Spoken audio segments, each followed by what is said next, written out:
Shalom Bapak Ibu yang dikasihi Tuhan, jumpa kembali di dalam pembelajaran kita hari ini. Kita akan lanjutkan pembelajaran dari Perjanjian Baru.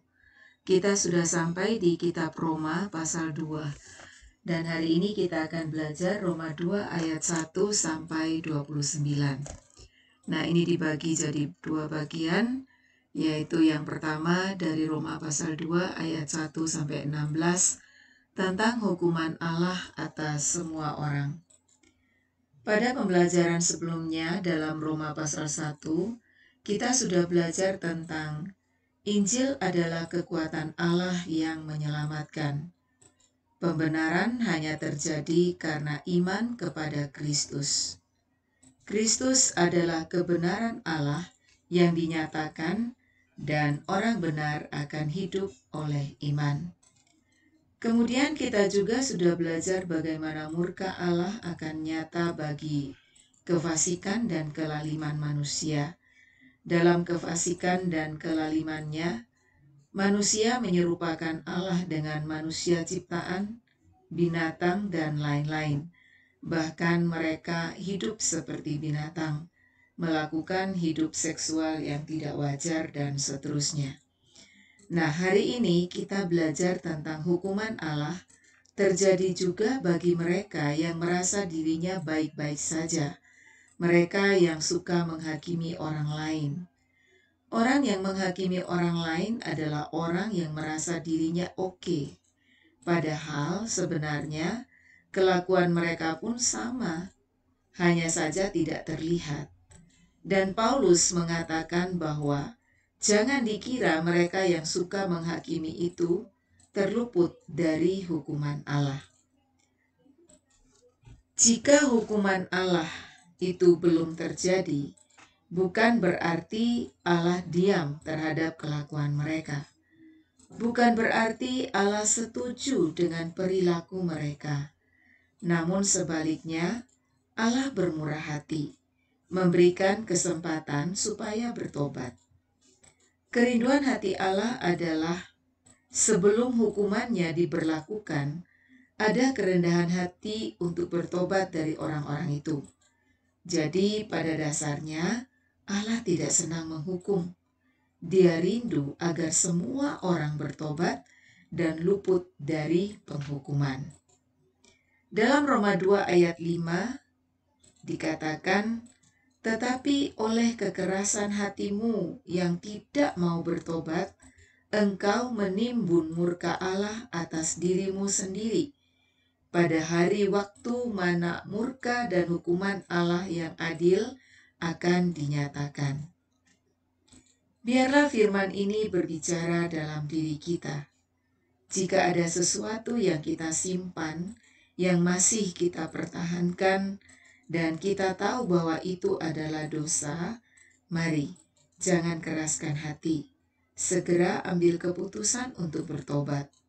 Firman Tuhan berkata, jika kita mengeraskan hati, maka kita sedang menimbun murka Allah atas diri kita, dan pada waktunya hukuman Allah pasti dinyatakan. Setiap orang bertanggung jawab atas perbuatannya. Dalam ayat 6-11 bicara tentang bagaimana penghukuman dan penderitaan akan menimpa orang yang berbuat jahat, siapapun dia. Dikatakan dalam ayat 11, sebab Allah tidak memandang bulu. Tidak ada perkecualian ya. Orang yang terus-menerus berbuat jahat, yang tidak mau taat kepada kebenaran, tapi taat pada kelaliman, akan menerima akibatnya. Tetapi orang yang tekun berbuat baik akan menerima kehidupan kekal. Timbul sebuah pertanyaan. Apakah seseorang mendapat kehidupan kekal atau diselamatkan karena perbuatan baik? Jawabnya tidak. Perbuatan baik tidak menyelamatkan atau tidak bisa memberikan kehidupan kekal bagi seseorang. Yang menyelamatkan adalah iman, dan orang beriman pasti melakukan perbuatan baik. Jadi jangan dibalik ya. Minggu lalu dalam diskusi di grup WhatsApp kita belajar bahwa orang beriman hidupnya pasti selaras dengan kehendak Allah. Dan pastinya sebagai orang beriman, Tuhan mau kita melakukan perbuatan baik. Paulus dalam suratnya kepada jemaat di Efesus, yakni dalam Efesus 2 ayat 8-10 berkata, "Sebab karena kasih karunia kamu diselamatkan oleh iman. Itu bukan hasil usahamu, tetapi pemberian Allah. Itu bukan hasil pekerjaanmu. Jangan ada orang yang memegahkan diri. Karena kita ini buatan Allah, diciptakan dalam Kristus Yesus untuk melakukan pekerjaan baik yang dipersiapkan Allah sebelumnya. Ia mau supaya kita hidup di dalamnya." Nah, sekali lagi, keselamatan diperoleh seseorang karena iman yang merupakan pemberian Allah. Sebagai orang beriman, hidupnya terus bertumbuh. Salah satu wujud dari pertumbuhannya yang dapat dilihat adalah hidup bertekun dalam berbuat baik.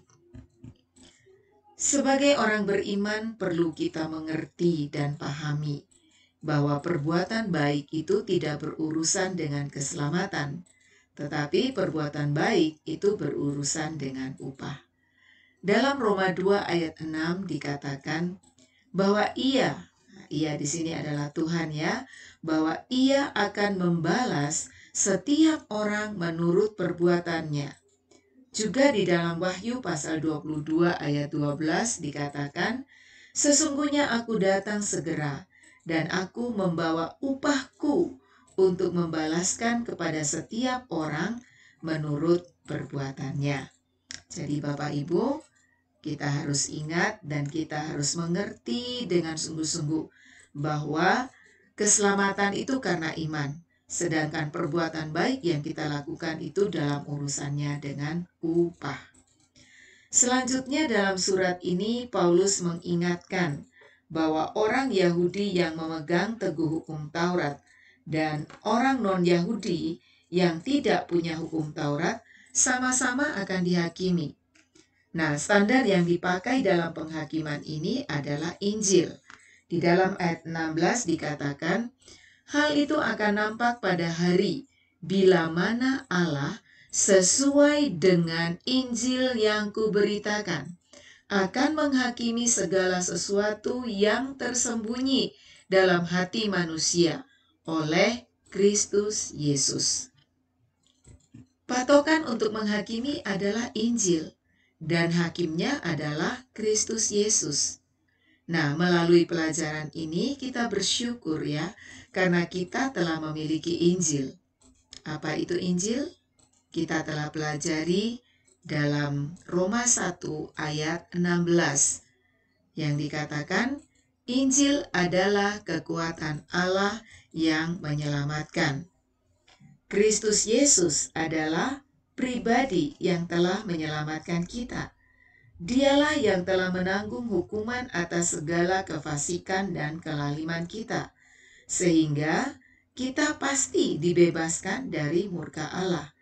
Dan kepada kita yang telah memiliki Injil, kita harus menghidupinya dan memberitakannya kepada semua orang, agar jangan ada yang binasa karena murka Allah. Bagian yang kedua kita lihat di dalam Roma pasal 2 ayat 17-29. Ini berbicara tentang hukum Taurat dan sunat tidak menyelamatkan orang Yahudi. Dalam ayat 17-20 Paulus memperingatkan mereka bahwa mereka yang menyebut dirinya orang Yahudi yang berpegang teguh pada hukum Taurat dikatakan seperti ini ya, ayat 17-20. "Tetapi jika kamu menyebut dirimu orang Yahudi dan bersandar kepada hukum Taurat, bermegah dalam Allah dan tahu akan kehendaknya, dan oleh karena diajar dalam hukum Taurat, dapat tahu mana yang baik dan mana yang tidak, dan yakin bahwa Engkau adalah penuntun orang buta dan terang bagi mereka yang di dalam kegelapan, pendidik orang bodoh, dan pengajar orang yang belum dewasa. Karena dalam hukum Taurat Engkau memiliki kegenapan segala kepandaian dan kebenaran. Orang-orang Yahudi yang punya kebanggaan akan hukum Taurat dan menjadi umat pilihan Allah, justru mereka menghina Allah. Itu ada di dalam ayat 23 ya. Paulus menegur mereka. Kenapa? Semua yang mereka miliki hanya sekedar diterima tanpa menghidupinya. Hukum Taurat yang mereka terima tidak dihidupi. Mereka terima dan mengajarkan kepada orang lain, sedangkan mereka sendiri melanggarnya. Mereka tidak mampu menularkan kuasa Injil yang menyelamatkan. Sebaliknya mereka menjadi batu sandungan. Bagaimana tidak? Dalam ayat 21-24 dikatakan seperti ini. Jadi, bagaimanakah engkau yang mengajar orang lain? Tidakkah engkau mengajar dirimu sendiri? Engkau yang mengajar, jangan mencuri. Mengapa engkau sendiri mencuri? Engkau yang berkata, jangan berzina. Mengapa engkau sendiri berzina? Engkau yang jijik akan segala berhala. Mengapa engkau sendiri merampok rumah berhala? Engkau yang bermegah atas hukum Taurat, mengapa engkau sendiri menghina Allah dengan melanggar hukum Taurat itu? Seperti ada tertulis, sebab oleh karena kamulah nama Allah dihujat di antara bangsa-bangsa lain. Paulus mengoreksi hidup orang-orang Yahudi ini. Kasarnya, mereka tidak melakukan kepercayaan Tuhan kepada mereka. Mereka tidak bertanggung jawab atas pilihan Tuhan dalam hidup mereka. Mereka dipilih untuk menjadi berkat bagi bangsa-bangsa lain. Nyatanya, mereka menghina Allah dengan melanggar hukum Taurat dan menghujat Allah karena kelakuan mereka. Mereka tidak bisa memenuhi panggilan atau tujuan Allah dalam hidup mereka. Ini tentunya menyedihkan hati Tuhan. Mereka menghakimi orang lain dengan menggunakan hukum Taurat, sedangkan mereka sendiri melanggar. Bapak Ibu yang dikasihi Tuhan, menjadi peringatan bagi kita. Jika kita dipilih Allah karena anugerahnya untuk menjadi terang, menjadi berkat bagi orang lain, maka kita harus ingat akan hal itu. Caranya bagaimana? Hidupi dan kerjakan panggilannya agar tujuan ilahi terpenuhi dalam hidup kita. Dalam diri kita ada kuasa Injil yang menyelamatkan. Mari kita menularkannya pada orang lain agar mereka juga diselamatkan. Dalam diri kita ada firman Tuhan. Lakukan firman dan jangan jadikan firman untuk menghakimi orang lain. Selanjutnya dalam ayat 25-29, Paulus menyoroti tentang sunat. Orang-orang Yahudi pada waktu itu memiliki budaya, jika ada orang yang mau selamat, harus menjadi seperti orang Yahudi, harus disunat. Bagi Paulus, sunat hati lebih penting daripada sunat lahiriah. Apa gunanya sunat secara lahiriah, tapi hatinya menjauh dari Tuhan? Hatinya tidak mengasihi Tuhan. Sunat lahiriah hanyalah tanda yang terlihat dari luar, sedangkan sunat hati adalah suatu perubahan hidup dari dalam yang pada akhirnya terpancar keluar. Jadi yang dimaksud dengan sunat hati adalah hati yang bertobat dan mengasihi Tuhan dengan tulus. Seperti yang tertulis dalam Ulangan 30 ayat 6, di sana dikatakan, dan Tuhan Allahmu akan menyunat hatimu dan hati keturunanmu, sehingga engkau mengasihi Tuhan Allahmu dengan segenap hatimu dan dengan segenap jiwamu, supaya engkau hidup. Menjadi peringatan juga bagi kita. Jangan mengutamakan yang lahiriah, tapi miliki hati yang tulus untuk mengasihi Tuhan supaya kita hidup. Terkadang kita bangga bila kita sudah memakai kalung salib, anting salib, ataupun atribut Kristen lainnya yang menunjukkan saya orang Kristen. Padahal itu hanya sebatas tanda belaka yang bersifat lahiriah, tidak menyelamatkan. Yang terpenting adalah pertobatan dan miliki hati yang komitmen untuk mengasihi Tuhan. Bapak Ibu, di sini saya tidak melarang Bapak Ibu untuk memakai kalung salib, anting salib, atau atribut Kristen lainnya. Tetapi yang saya maksudkan adalah Bapak Ibu sudah bertobat dan sudah mengambil komitmen untuk mengasihi Tuhan. Bapak Ibu pakai atribut-atribut Kristen apapun itu terserah.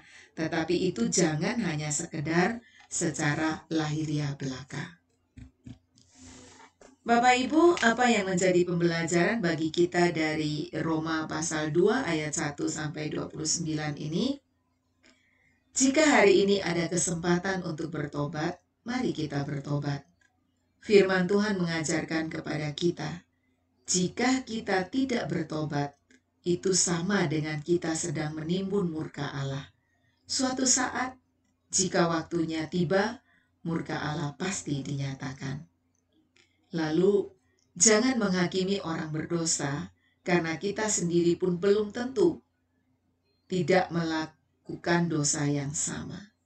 Jika kita mendapati diri kita masih banyak dosa, atau mungkin masih ada dosa yang kita simpan, yang orang lain tidak tahu, ayo cepatlah ambil keputusan untuk bertobat. Pertobatan membawa pemulihan. Sebaliknya, mempertahankan dosa akan mendatangkan murka Allah alias binasa. Kita diselamatkan karena iman. Orang beriman adalah orang yang hidupnya selaras dengan kehendak Tuhan. Orang beriman pasti melakukan perbuatan baik. Apapun perbuatan kita, suatu saat ada upahnya. Yakobus berkata, iman tanpa perbuatan adalah mati. Mari, saya ajak kita untuk giat melakukan perbuatan baik. Lalu selanjutnya, berpegang teguh kepada Injil, karena Injil adalah kekuatan Allah yang menyelamatkan. Hidupi Injil dalam kehidupan sehari-hari dan jangan lupa untuk memberitakan Injil agar semua orang dapat diselamatkan dan luput dari murka Allah. Ingat, kita dipilih oleh karena anugerah-Nya untuk menjadi terang, untuk menjadi berkat, membawa orang lain masuk dalam keselamatan. Hidupi dan kerjakan panggilan ini dengan penuh tanggung jawab. Jangan sampai kita melanggar ketetapan Allah dalam diri kita yang menyebabkan Tuhan dihina dan dihujat. Firman Tuhan yang kita miliki bukan untuk menghakimi orang lain, tapi untuk kita lakukan atau kita hidupi. Bayangkan betapa sedihnya hati Tuhan jika kita berlaku seperti orang-orang Yahudi. Kita boleh memakai atribut-atribut Kristen asal benar-benar kita sudah bertobat, hati kita sudah disunat, dan punya komitmen mengasihi Tuhan dengan tulus untuk selamanya. Bapak Ibu yang dikasihi Tuhan, ini yang bisa saya sampaikan buat kita pada hari ini. Dan jangan lupa, silakan dibaca kembali Roma pasal 2 ayat 1 sampai 29. Dan selanjutnya kita akan diskusikan bagian ini di dalam melalui grup WhatsApp kita. Baiklah, selamat bertumbuh terus. Tuhan Yesus memberkati.